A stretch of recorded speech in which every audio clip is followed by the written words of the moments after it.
isa karaa shanii seenu karaan gurguddaan akka Harargee qofarraa fuulleeffatee seenu duuti karaa Harargeeti karaa Finfinnee nama deemu irratti geggeeffamaa jirtu hulaa shanan Finfinnee seentu irratti geggeeffamutti hin jirtu maaliif rakkoon kun ta'a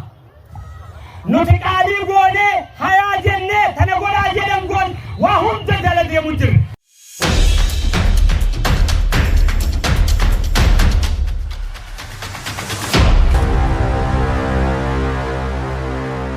harka funee kabajamtoota daawwattoota keenya nagaaf salaamun rabbii bakka raanu daawwattan maratti isin bira haadha qabusin jecha ammallee irra deebuudhaan Eid Mubaarak warra barayyuu kanatti irra deddeebiidhaan Eid rabbiin waa taasisuun jecha kan daawwachaa jirtan kun Oromiyaa Vision Miidiyaadhaa qopheessee isaan ammoo ani Diinaawol Ahmadi waliin channel chaafaalee taatan subscribe godhuu hin dagatinaa akkasuma viidiyoon ammoo namoota hedduu bira geessuuf laayikii fi sheer godhuu hin dagatinaa isiniin jenna arraan tana qabxiin guddoo irratti fuulleeffannu haala qabatama hawaasni keenya keessa jiruu fi lubbuu nama keenya kan daandii gartee Harargee Finfinnee jidduu deemaa jirtu irratti bahaa jirtudha jechuudha. Akkuma beekamu torbaanota dabran kana keessa irra deddeebiidhaan dhimma kana irratti sagantaawwan adda addaa isin biraan gaatu turre. Isinillee waan kana sirriitti beektan jeetiin amanaa gama biraattiin illee dhimma kana akka dhagayaa jirtan sooshaal miidiyaalee adda addaa irratti akka isin argaa jirtan abdii guutuu qabna. Duba rakkoon kanaan dura dubbachaa ture san ammallee bifuma saniin hammaattee inumaatu itti fuftee lubbuu namaa galaafachaa jirti. Hanga yoomitti hanqa aduu guyyaa arraan tanaatti. Fakkeenyaaf halkan edaa jechuudha. Dargaggeessa maqaan isaa Biiftuu Ahmad Collee jedhamu dhalataa godina Harargee lixaa magaalaa Booqee xiqqoo kan ta'e kaleessa galgala Booqee irraa jimaa fi osoo gara Finfinnee deemaa jiru shiftoonni eenyummaa isaanii hin beekamne karatti dhaabsanii mataaraa bulee ganama mataaraa irraa ka'ee gara Adaamaatti osoo inni deemaa jiru Adaamaa fi mataaraa jidduutti dhaawanii ejjisu jechuudha. Mucaa suuraa isaa nachinatti argaa jirtan. Mucaan kun konkolaachisaadhaa makiinaadhaan gartee jimaa deddeebisa. Akkuma beekamu hawaasni bahaa kun guutumatti qabeenyi inni qabu maali? Jimaa tokkicha kana qofa. Lafti isaa waan biraa oomisha biraatiif akka jimaa kanatti hin taatu. Waggaa dheeraa jaarraa dheeraa jiraachaa ture kana uummanni kun wanti irraa jiraachaa ture maali? Jimaa kana moo jimaa kanaa miti? Akkasii barka. Duba ammaan tana yeroo hamtuu sanulaa yeroo filannoo tana keessatti ajjeechaa waliigalatti erga wanti kun eegale torbaan tokko moo lama keessatti lubbuun nama 30 oliitu bahee jira. Karaa irratti jechuudha. Halkuu namni numa ajjeefama halkuu numa ajjeefama. Fakkeenyaaf mee viidiyoo tana dhageeffadhaa dirree idaarratti isheen waan dubbate dhageeffadhaa mila. Isa karaa shanii seenu karaan gurguddaan akka Harargee qofarraa fuulleeffatee seenu duuti karaa Harargeeti karaa Finfinnee nama deemu irratti geggeeffamaa jirtu hulaa shanan Finfinnee seentu irratti geggeeffamutti hin jirtu maaliif rakkoon kun ta'a nuti qaalii goonee hayaa jennee tana godhaa jedhan goon waa hunda jala deemu jirra. Ar'aabooda rakkoon nurratti deemuu jirtu tun jihaa amantaatii, jihaa diinagdeetii, jihaa lubbuutii, jihaa misooma keenya mancaasuutii mootummaan rakkoo tana ammatti laalee akka nuu deebisu dirree iidarratti suura uummata islaamaa bal'aa duratti rakkoo tana ni balaaleffannaa ammaa booda nurra haa dhaabbattu. Akkuma gurra keessa hin dhageessanitti Finfinnee Oromiyaa guutuurraa Itoophiyaa guutuurraa har'a shaniitu seena. Har'a shanan san keessaa harti lubbuun namaa itti bahaa jirtu galgalarraa guyyaarraa ganamarraa itti bahaa jirtu har'aa baharraa gara Harargee kanaa Finfinneetti ol seentu tanaa jee akkasii dubbatee bara. Uummanni kuni asirraa oomisha isaa oomishateetiiti gara jiddu galeessaa gara Finfinnee Adaamaatti ol geeffata jimaasaa. Sigalee gama biraatiin ammoo yeroon tun yeroo maaliiti yeroo filannooti miti. Mootummaan barii akkuma harkaa jirrutti filannoon tun karaa nagayaatiin akka gaggeeffamtuuf waan danda'u hunda godhaa jira. Uummanni illee gartee keessattuu uummanni Harargeedhaa mootummaa kana jalqabarraa kaasee hanga ammaatti sagalee guddaa kennuudhaan akka mootummaan kun gad dhaabbatu ka godhaa ture ka godhaa jiru uummata Harargee kana. Jalqaba gaafa muummichi ministeera aangoo qabachuudhaaf gartee filannoon jalqabaa gaggeeffamtu aangoo qabatee sagalee guddoo hawaasni kanneef hawaasa bahaa kana. Kun rikardii gartee galmee mootummaa keessa jirti. Ammallee gartee mootummaan kun akka filatamuuf dhibbatti kan sochii taasisaa jiru warra bahaa kana mootummaallee dhibbatti kan na filatanii cinaa humaan qabanii jee gartee shakkii takka irraa qabne uummata bahaa kana. Fakkeenyaaf akka magaalaa akka naannoo Harariitii fi Dirree Dhawaa keessatti mootummaan akka hin jiru duruun beeksifatee lafa kaatee jira. Harargee lamaa keessattis akkasuma waan gama bahaa jiru kana keessatti waa takka bakka khilaafni lumaa hin jiru mootummaan filamuudha buusaa irratti uummanni mootummaa malee filannoo biraa takka ammoo dhaaba biraa ka deeggarannumaa hin qaban. Ummata mootummaa kana qabee dhaabbachuu jiru jechuudha. Duba yeroo jabduu gartee uummanni kun akka ajaa'ibaatti mootummaa kana barbaachisu keessatti yeroo uummanni kun wareegama lubbuu kafalee gartee namni mormu tokko keessan jiru uummata kana keessa akka jirutti mootummaa kanaaf dhaabbatee duula na filadhaa gaggeessee fi mootummaa kana bakka bu'ee akka addunyaa mootummaa kana filattu akka biitii guutuun mootummaa kana filattu sagalee tahee fi ifiifillee dhibbarraa dhibbatti mootummaa kana filachuudhaaf qophii ajaa'ibaa taasisaa jiru kana mootummaan asiin gad deebi'ee shiftaa gartee maqaan isaanii hin beekamne ifuma keessa amma gaafa duraanii maqaawwan adda addaa gartee shanee maal jameeti waatti moggaafama amma wanti akkasiinumaa hin jiru shiftaan deemu hundinuu kanuma mootummaadhaa wajjin walitti hidhata qabu garee amma fakkeenyaaf 120 tana ta'a Oromiyaa guutuu Itoophiyaa guutuu kanatti qub tokko dhaabbatana mootummaa tokko keessaa qabu ummatuma gartee dheengadda xiqqoo kana mootummaa cinamu mul'atanii maqaa harkataniitu wal jaaree lubbuu namaa dhabamsiisaa ture ragaa qabatamaadhaa wajjin gabbaanii takka takkatti dhaguuramu monguuramne ayamma sambira dabri asiin as deebi'anii gama bahaa kanaan karaa asii bordoddeedhaa fi hanqaa adaamaa keessu kana mataaraa fi bordoddee hedduutti lubbuun namaa 30 ol dabartee jirti halkan idaa qofa gartee namoonni laafaan hidhamanii hin jiranii namoota san hunda amma ganaa maal godhanii warra qaqqabee jiru san mileena takka takka irraa guuraniitiiti achirraa gadi dhiisanii jechuudha akkuma kanaan dura godhanitti kanaan duraas nama hedduu akkasitti maallaqa gurguddaa kafalee hidhaa irraa akka gadhiifama harka jiraa keessaa akka ba'aa turan isin himne ture san qofaa miti Abdu Jabbaar abbaan ilmaan 3 moo 4 kan torbaan dabre ajjeefame akkasitti gartee qabameetiiti maallaqa fidi jaayanii osoo maallaqa barbaaduudha haati mana isaa oliiga ganda keessa fiidu ajjeefne jaanii amma namoota dila qabanii harkaa qaban kanaas akkasumatti akka takkatti mileena irraa guuranii yoo maallaqa hin qabaanne immoo cuma lubbuun isaanii cilee bishaan buutaatee hafti jechuudha asirratti gaafiin teenya guddoon mootummaan naannoo Oromiyaa nageenya ummataatii fi daangaa Oromiyaadhaa yoo hin eegsifne gibirri inni uummatarraa guuru maali ganama galgala ummanni inni na filadhaa jee biyya dura baasee olii gannan naanneessu maali abdiin gartee ummanni isarraa qabu hoo maali yeroo filannooti bara ummanni mootummaa kana wanti filatuuf akka gartee mootummaan achi gubbaa taa'ee waa saamuuf osoo hin ta'in akka mootummaan dantaa isaan dhabee gartee bakkuma bashannanaatiif mana farshootii fi mana shishaara naanna'u osoo hin ta'in nageenya keenya nu qabachiisaa bu'aa biraallee nu buusuu baate yoo deeggarsa biraallee nu godhuu baate lubbuun teenya akka karaa irratti gartee akka ilmoo bineensaatti ajjeefamtee hin darbamne eegumsa nuu taasisaa jeetu uummanni kun mootummaa kana abdatee mootummaa kanaaf sagaleen takkittiin namni kannu ammoo hangam takka akka isiin bu'aa qabdu nama dorgommiirra jiru qofaatu hubataa jechuun mootummaa warra dorgommii jiru kan ummata sagalee isaanii kannee kursii isaanii irra akka isaan ziraalam jiraatan akka isaan aangoo isaanii barabaraan tuusiifatan isaan taasisaa jiru ummata gibira hoggaa waan takka barbaade mootummaan funyaan uree kan irraa guuru kana arraan tana mirga isaa osoo hin eegsisiniif ummanni kun akkamitti naa filatu jedhee deemaa dhuguma isaa walitti himaa deemuun bareedduudha bara yeroo filannooti miti namni keroo dhumaa jira iyyee mootummaa kan filatta egaa mootummaadha bara qabna qabu mootummaa humni qabu moo qabu jiran rakkoon kun erga himamuu eegalte baatii gahaa jirti hanga ammaatti lubbuun namaa takka takkaan bahaa jirti takkaan dhaabbana lubbuun namaa bahu hoggaagaa namnummaan tokko dubbate gartee dhageeyamti yeroo dubbachuu baate namni humni dhumeesi bara akkasii beektanii zamanni kun fakkeenyaaf namni tokko ha sagalee qabu ha waa dubbatu yoo waa arkee dubbate malee yoo namni arkuu baate waan san takka ammoo yoo namni dubbatu san nama sagalee hin qabne taate dubbiin san achumatti dhagaan irra kaa'amee callettee hafti amma mucaa biiftuu amma culullee kana namootuma tokkotu arraan tana ol baasa dhimma isaanii miidiyaa gubbaarratti torbaan kana guutuu ammoo lubbuun namaa bahuun itti jirti namoonni hidhamanii gartee maallaqni irraa guuramuun akkanumatti dhufee jira jechuudha. Daangaan gartee wanti kun keessatti uumamaa jirtu daangaa Oromiyaatti lafa Oromiyaa keessatti Affaarii miti Somaalee miti fakkeenyaaf lafa kanarratti dhugaadhaa bakki itti wal daddaangeessanii jiru. Naannoon Affaarri daangeessite karaa Harargeedhaa fi Adaamaa hedduu jiru kana keessatti naannoo 4 wal seenu Oromiyaa takka Somaalee 2 Affaar 3 Amaarilleen boortaan gad dhiibatee minjaar shankoor bakka biraa odaanaa jedhamuun achitti karaa qabatee taa'aa ture sanillee achirraa kaasanii jira. Amma kana jechuun bakki itti rakkoon uumamaa jirtu hanga ammaatti naannoo Oromiyaa keessa malee Affaaris hin jaamne naannoo Somaaleettis hin jaamne hawaasni gartee rakkoon san ergaa jirtullee kan himachaa jiru daangaa Oromiyaa keessatti. Kana kan tiisuudhaaf aangootti qabu hawaan kana guutuu kontirool godhuu danda'u eenyu mootummaa naannoo Oromiyaati. Mootummaan yeroo ammaan tana yeroo filannoo jabduu kanarratti xiyyeeffannaan isaa guddoon akkuma gartee piroojeektiiwwan dhadhaabbatan jala deemee xumursiisee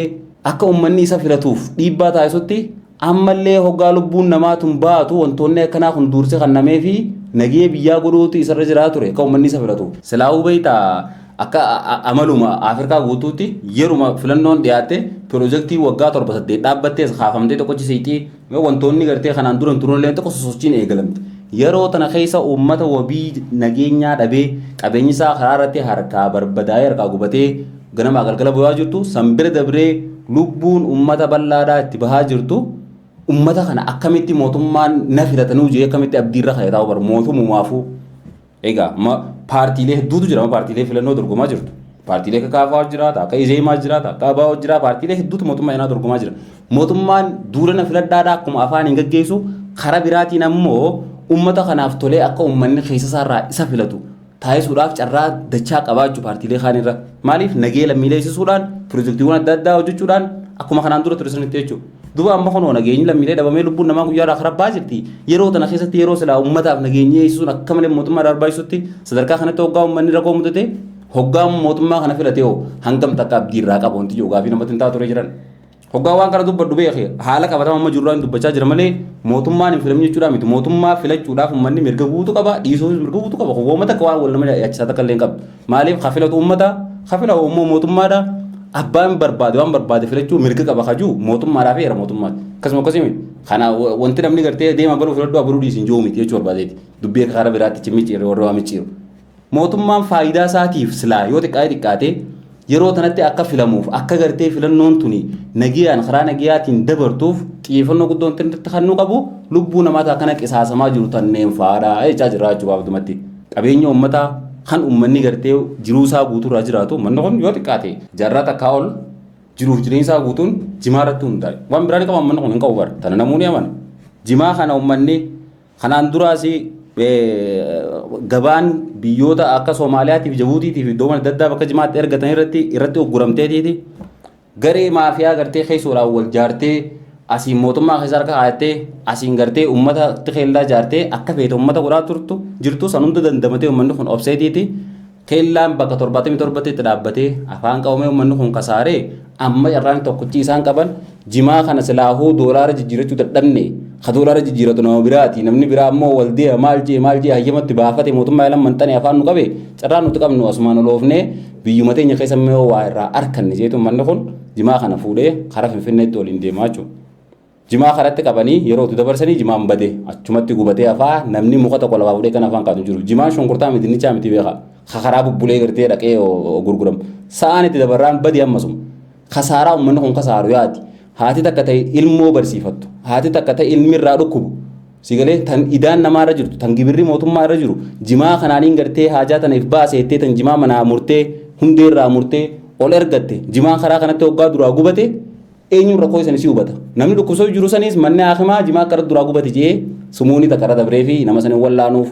Mucaan baree jiru sanis kafaltiin sumuunii takka gartee namni irra dabree fi haa baratu juun hin jiru ni ari'ama. Yoo gartee ida'an mootummaa ifiin irra jiraatte gibira maal jaanee tufnaan yoo irra jiraatte jimaa isii karaa qabamee irraa gubate jee namni guyyaa takkitti san bira dabruuf hin jiru. Namuu funyaan lafa rigee irraa fudhata. Gamanaan ammoo haati san qabeenya isii haadha irraa murteetiin karaa irra kasaartee galti. Tatanarra hamtu ammoo lubbuu isiitu karaa kana badaa jira jechuudha. Gaaga'ama meeqa uummanni kun keessa jiru argaa jirtanii? Hoggaa akkana dubbatamu bar waan salphoo fakkaata bar. Wallaahi dhugaa dubbachuudhaaf uummanni ba'aa kun mootummaa waan jaamu kan akkuma reefu sin jee wanti gad dhaabee dhaabbachaa jiran uummata kana. Uummata akka waan takkatti amannaan dhibbaa fudhatu bakka. Girri biraa takka hin beekan ifin yoo gartee qaamni biraalleen isaa keessa manxaneeti gartee waa hojjanne ja'an takka faaratti mootummaa dursee namni qaama hidhate naannoo isaanii keessaa fageessu uummata. Uummanni mootummaa malee uummanni nagee jaalata bakka walumaa galatti waan gartee mootummaa ibsan itti rabshaa uumamaa hin farmannu kun keessatti erga mootummaan kun aangoo qabate takka rakkoon nageenyaa karaa kanatti uumamtee numaa hin beekamu. Uummanni uummata nageessaa eeggatu maaliif lolli maal akka ta'eef gartee waraanni maal akka ta'e uummata turbeeku jalqaba gartee dhukaasni qabsoo bilisummaa Oromootii fi jinni jaankaan gartee lubbuu namaa balleessitu hundinuu asirratti uummata kanarra taa'aa turte. Sigalee dargiin uummata kana dhawaa ture yaadii uummata kana dhawaa ture hundinuu uummata kana muruu godhaa turte jechuudha. Hanga mootummaan kun aangoo qabatutti lubbuu nama meeqaatu uummata kana keessaa sababoota adda addaatti qabsoo lubbuu nama hedduutu bilisummaa Oromootii fi ifin mootummaa ammaa kanallee fiduudhaaf uummata kana keessaa wareegame jechuudha. Uummanni ni ga'a bakka wareegama guddaa kafallee jira. Asiin booda ifin mootummaan fedhe yoo jiraate nagee biiteenyaa barbaannaa jee uummata if kanneen keessaa eeggachaa jiru jechuudha. Uummata kana shira adda addaatiin gartee akka uummanni kun nageen arkan akka uummanni kun ifin gartee waanuma isaa magaalaa geeffatee walii gurguratee hin galleef jiruu nagaa hin jiraanneef asiin danqaan akkanaa durattaa jirti jechuudha. Lubbuu namaa nama 30 oliitu ba'e jechuun namni ni hafe karaa kanatti garee tan amma fakkeenyaaf kanaan dura maarree tojjees jaaniitii maqaa adda addaatti baasan isaanummaan warri mootummaa ammoo gaddeebinti ofuma isaaniitiifu shanee wanti jaamaan jirtu shaneen ta mootummaan jaarrattee shanee shimallisii yaanii himaa turan akkasuma akkasii miti kana bara naa miti kajee bara hangaasaa fa'aadha warri dubbachaa ture warruma mootummaadha hangaasa nama qaama mootummaa guddaa bilisiqinnaa badhaadhina guddaa isa faatu himaa ture hara saniin harkaa fashallaani shaneenis galtee miidhaggartutti hin jirtu yoo shanee jaan bara tajirtuu waan akkanaati miti waan hara beera bishaa godhaatanaa miti bara shaneen galtee dhumnaani asiin garee biraa uummatan jechuudha gareen tuni dantaa dhuunfaasii galmaan geechuudhaaf akka waan hayyamni mootummaa irraa kannamee fi gartee bobbaateetti qoma dhiibdee kalees nama ajjeesanii har'aas nama ajjeesanii boruus dantaa takka hin qaban isaaniif mootummaan hoggaa wal bira ga'an akkana salaamtaa walii kannanii wal bira qotoonii jechuudha yoo akkas hin taane mootummaan akkanatti gartee hoggaa wanti xiqqoon takka biyya keessatti taate biyya qub tokko dhaabee latti godhee fuudhu ifin namni tokko gartee waa balleessa namni tokko yoo nama ajjeese ifin gadduba keessattuu namni tokko nama ajjeese hangam takka fuudhan egaa akkasuma akkasii mitiree fakkeenyaaf ammaa namni tokko yoo isaan irratti duule yoo mootummaa irratti duule yoo mootummaa kanaa ofaalleesse hangam takka gurra micciirtee fuutee hidha darbitu mootummaan argaa hin jirru tanaa akkamitti agarree arguun danda'anii waraana meeqaa jira karaa kanarra keellaa meeqaa jira mootummaan bakkummaan isiin eegumsa hin taasifne biyya keessatti jechuun waraanni isii hin jirre ni jirti waraannummaan mootummaan bakka adda addaatti ramadde kunu fedhii mootummaatiin takkaa fedhii heera mootummaatiin alatti akka fedhetti gartee yoo bobbahee waasaa meeshaa namni quba qabu hin jiru jechuudha haala kanaan mootummaa irratti dhiibbaan godhin malee mootummaa qofa fonqolchuudhaaf hin tattaafatin malee waan biraa fadhe yoo sammachaa olee namni itti dubbatu hin jiru jechuudha hitaati reekkanni biyya Itoophiyaa keessatti ni taati dur qabsoon gartee rakkoon bakki jirtu Oromiyaa keessaa amma immoo Oromiyaan nagee harkattee gara kaabaatti ol galee jira ja'anii xiqqoo uummanni kun waggaa dheeraan booda hafuura baafachaa yeroo dhufe kanatti karaa kanarratti lubbuun namaa guyyaa guyyaadhaan akkanatti dabraa jirti lubbuu dabraa jirtu tana ammoo mootummaan hanga bari ifin bar silaa mootummaan horiilleen hin dhageenye jaamiti mootummaan godinaa kunu dubbii tana gartee gurran kannuuf fakkeenyaaf nama sayyoo qabu barbaadan akkaawuntii baankiidhaa ta maallaqa gartee namoota qaban kanarraa fuudhanii irratti dabarfatan kana tanaan hordofee qabuu danda'u mootummaan akkaawuntii biyya keessa jirtuu miti bari ta nama biyya alaa jiru mootummaan hordofeeti jala bu'ee achi qab godhee hidhaa jira bar karaa hedduudhaan jechuudha sanummaa siistamni yeroo ammaan tana kadurra haama akka fedhetti gartee maallaqa walii galatti dabarsuu hin dandeessu. Egaa maallaqa baankii dabarsanii miti namoonni qabaman kun akkasii miti moo maallaqa miliyoona kafaraa jiran kana madaabara guuratanii jalaan deemanii uummanni kun akkasii miti adeeroo maallaqni wal guuramee akkaawuntiidhaan akkaawuntii daddabaraafii jira malee nyuqa takka takkatti wal funaanee takka miliyoona takka baankii fuudhee nyuuti bakka namaa geessee nama hidhaadhaa nama baasaa jira lubbuu namaa laaftuu miti barta qabamtee hidhaadhaa baa turte bara takka takkatti asirra fidee isin dubbisuun hin danda'a. Kana hunda gartee akkaawuntii baankii irratti maallaqni hunda biraafii jira garee tana kallattiidhaan bakka saniin hordofeetu mootummaan to'achuu danda'a yeroo ammaa keessatti Wi-Fi gartee mana keetii itti fayyadamu takka waan itti raaksa godhatu mootummaan bilbila darga keetii qabdu ifin gartee waan ati ifaa mana keetii ittiin kafaltu wantoota hedduudhaan mootummaan si hordofee qabsu godhuu danda'a bakka fedhetti qaama kana yoo barbaade yoo xiqqaate torbee takka walitti fudhatu jira dhabamsiisuudhaaf haa yeroo silaa filannoodha yeroo mootummaallee nagee barbaadu abbootii amantaa walitti baasee filannoon tun karaa nagayaatiin akka dhumtuuf du'aayi nu godha rabbi nu kadhadhaa jedhanii ta'anii gartee abbootiin amantaa nagee biyyaa kadhisaa jiran kana keessatti asuma tanummaa mootummaadhaa wajjin halkan guyyaa mareechaa olti galgala gaddeemtee karatti hoggaasii uummata murgootee nageenyi biyyaa isaa dhufare. Egaa nageenya haa fidu bari samii irraa miti warra gabbuu nageenyi asuma laal warrumaa sattaa'u kanaan nagee fiduu qaba warruma bira jiru kana mootummaan lama immoo kan jirre Itoophiyaa keessa namoonni amana. Meeqa jira mootummaan takkuma meeqa jira mootummaan tokko maree wayi lama jira. Mootummaan tokko jiru kun ammoo mootummaa ifgee mootummaa humna qabu mootummaa dandeettii qabu mootummaa uummanni illee dhibbaa dhibbatti mootummaa keenya jedhee jala deemee isa filachaa jiru jechuudha. Silaa xiqqoo barama fakkeenyaaf uummanni kun uummata mootummaa dura dhaabbatu takka uummata qaama hidhattoota biraafitti maxxansee jimaa kanaan isaan qaama hidhattoota gargaaree dhiibbaa uummata raggoo silaa taatellee amma fakkeenyaaf gaafa duraanii magaalota kaawwataa kana mootummaa wanti irratti xiyyeeffatee dhaamsee dhabamsiiseef uummata kanaatiitoo qaama hidhatee kanneen adda addaa gargaaruudhaaf humna qaba takka humna qaban kanaan qaama biraan nu gargaaranii hidhattoota qobsanii maal jaaniiti daaraa goraa turan amma hooni jirtiire magaalaa Oromiyaa magaalota baa Oromiyaa kana keessa dhiisiti baadiyyaa keessaa qaamni hidhate takka ittiin sochootu sochoollee yoo jiraate kanuma mootummaadhaa wajjin oolu malee kabiraa takka illee hin jiru yoo jiraate mee abbaa tokko rabbaan fedhe gabbaasee isaa kannu hin jiru argaa jirraa miti. Hoyin dengedda baatee afurii moo shan dura karaa diriiraa kan dhufte takkaasi achuma dhabamti ijoollee qalloo takka ganda keessa wal guraniitu moo takka kananii murroo godhan taanii si dadhabamte hin jiru karana ummanni ummata gartee mootummaa caalaa nagee isaa eeggatu ummata gartee wanti xiqqoon shawwaddee nannaanneessitee qabdee nagee isaa jeeqee itti fayyadamtuu miti ummata abshaala ummata qabsoo fi gartee waraanni maal ta'e beeku ummata turirraa gartee ibidda meeqa dhugee as gee hin fadhu ummanni kun dhukaasa qawweetii fi du'a hin fadhu gahee fi jira ummanni jibbee jira nagee qofa barbaadu ummanni kun ummata kanarratti siistama adda addaa fayyadamanii akka amma harkaa jirtan kanatti lubbuu namoota guyyaarraa baasaa jiran waan kana ammoo kan dhoorkuu danda'u mootummaan yeroon tun keessattuu yeroo filannoo ta'uudhaa hojii wal qabatee hatattamaa waan kana dhaabsisuudhaaf akka duritti osoo shidda hin goone dirqama guutuu qabaachuu yoo san hin taane filannoo isaa gufata achi booda ammoo gara ummataatti qubachilaachuun haraam rabbiin jibbee jechuudha yeroo silaa isumaafuu mootummaadhaafuu nageenyi barbaachisu keessatti ifi nagee ummataa dila booroo kana caljee yoo kattiraalu taate ummanni immoo hegeree mootummaa kana filatuuf hin qabu jechuudha saniif xiyyeeffannootti kannaa hadaraa lubbuu namaa tana baraara ummanni kun karaa meeqaan kasaaroo jira ummanni kun gaafa duraattis gartee lubbuudhaan murruq ta'eetiiti mootummaa kana fiduudhaaf karaa irratti dargaggeessi qaqqaalii meeqa du'ee barataan meeqa du'ee hayyuun meeqa karaa irra dhumee sangubbaan qabeenya isaaniitiin hidhatanii lagannaa gabaa godhanii mootummaa wayyaaneedhaa hokkee qabanii mootummaa kana fidan akka kutaalee biyyattii kabirootti beek dhagaa qofaan lollu ummanni kun dhagaanis gabbaanii lolaatiiti lubbuu isaanii irra murteessanii jimaa isaanii qaslaa yeroo sanitti ogaa gurguratanii illee gatii qaalii gurguramuuf yeroo lagannaa sanitti lagannaa ifi firratti godhanii osoo qaamni takka qaamni isaan dhorkan jira ka qaamni mootummaa qaamni wayyaanee dhufee gartee gabbaa isaa jimaa gurguraa jeeni isaan tumu lakkii nuti hin gurgurru gabrummaa jala teenyee gartee alagaa firratti hin goobsunu jaanii fidhanii biraa beelaan dhumanii rasaa isaaniis dhumanii mootummaa kana fidan ummata kanarratti akkanatti gartee qaldiin dilli kun